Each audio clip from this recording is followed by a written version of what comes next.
Hey everyone, a lot of you will know we have a site full of team comps for TFT, but we also do these expert video guides to take it one step further. You can find all of our comps for set 5 on our website, and all the information like items, transitions, and positioning in the link down below. This comp uses Draven as a hyper carry.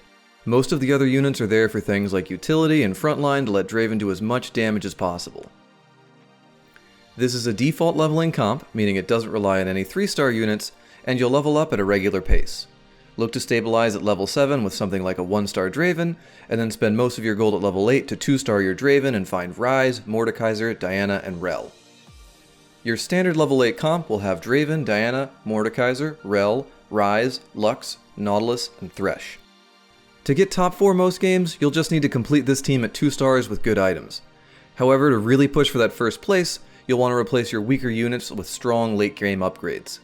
Looking for things like 3-star Draven, hitting level 9, or adding in high value units are all things you should consider when approaching the endgame.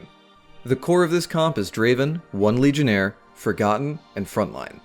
You can follow the 8 unit team comp we have, but you should also look to use whatever units you find along the way, or other 4-cost units you find while rolling. Mordekaiser and Diana are a very strong combo.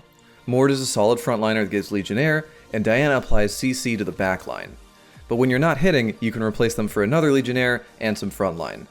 Taric provides a similar tankiness, and Kayle is a Legionnaire that can double as another late game carry, especially if you have too many Draven items. Along these lines, you could also look to run something like Darius and Yasuo instead of Mordekaiser and Diana if you can't find them. Rell and Nautilus provide mostly frontline and some strong crowd control with Rell. Ivern and Volibear are an example of a frontline replacement that still provides that crowd control. Thresh pairs with Nautilus for Knight, but a Viego 2 can be extremely powerful when positioned well. This replacement is even easier if you decide not to run Nautilus. Kindred is another example of a powerful late game unit that can replace Lux. Her ability can turn entire fights, so don't be afraid to swap her in. For our spat options, Legionnaire Emblem will be the easiest and strongest. Use it to fit in 4 Legionnaires, or simply pivot into a 6 or 8 Legionnaire comp instead. For example, you can spat Diana and swap out Nautilus for Kayle to end up with 4 Legionnaire. Since we run Rell and Nautilus, you can also use Ironclad Emblem to either replace Nautilus, or go for 3 Ironclad if the lobby has a lot of attack damage. This emblem is great on frontliners like Mordekaiser to get some extra armor. For Shadow Spatulas, we have Forgotten Emblem, which lets you replace Thresh with a stronger unit. Throw this on Mordekaiser and use the open slot to play a high value unit like Darius, Kayle, or Kindred. Cavalier Emblem helps make a unit on your team tankier, provided you're running Rell. The damage reduction can be very effective on Mordekaiser, and you can even replace Thresh with Hecarim to hit Cavalier 3. Moving on to Shadow items, Ginsu's Sacrificial Rageblade is very powerful on Draven, as he already has a lot of attack damage with his ability and the Forgotten trait. It'll make Draven exponentially stronger in prolonged fights. The self-damage from the item isn't a big drawback because Draven can hold a lifesteal item or heal with his Legionnaire trait.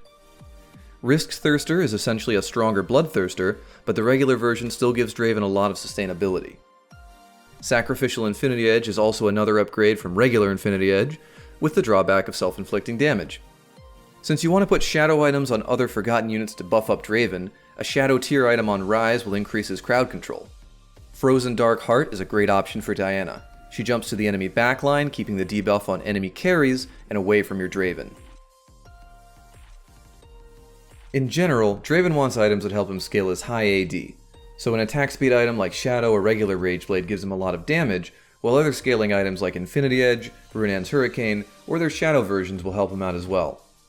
We recommend a lifesteal item like Bloodthirster to give him hyper carry potential and mitigate the negative effects of your Shadow items. Defensive items like Guardian Angel or Quicksilver can be a good third choice. Rapid Fire Cannon doubles as a defensive item that still adds damage, as does its Shadow version. Lastly, against tanky enemies, you can also use Last Whisper or Giant Slayer to break through resistances or high HP. If you can get it, a great 3-item build is Infinity Edge, Bloodthirster, and Last Whisper. If you're fortunate enough to have extra magic damage items, you can stack Mordekaiser. His 2 most important items are Quicksilver and Hextech Gunblade. Then you can add Warmog, Sunfire, or Titan's Resolve to make him even tankier. Sunfire Cape is a solid choice for extra components or an early game slam. Diana can hold it later since she can apply the burn and healing debuff to enemy carries in the back line. Stage breakdown and strategy. With almost all default comps, you can start the game with just about any units and look to either win streak or lose streak. Even if you're not running Legionnaire units or Forgotten, if you plan on running this comp, make sure to build strong items for Draven. Level up to 6 at 3-2 and build the strongest board you can with the units you find. You can roll down a bit if you want to be aggressive or if you need to stabilize, but you'll get more mileage if you can wait till at least level 7 to roll. You'll hit level 7 at 4-1. If you need to stabilize, you should roll down a bit in order to find and build a strong team. If you're healthy or just strong enough to hold off, wait until level 8 to roll down. Level up to 8 at 5-1 and roll down to complete your team. This comp uses the standard front-to-back positioning, although some units like Nautilus and Thresh can be placed around Draven to protect him from assassins. We recommend keeping Draven out of the corner to avoid enemy Threshes or Zyras. Diana should be placed where she can jump onto enemy carries.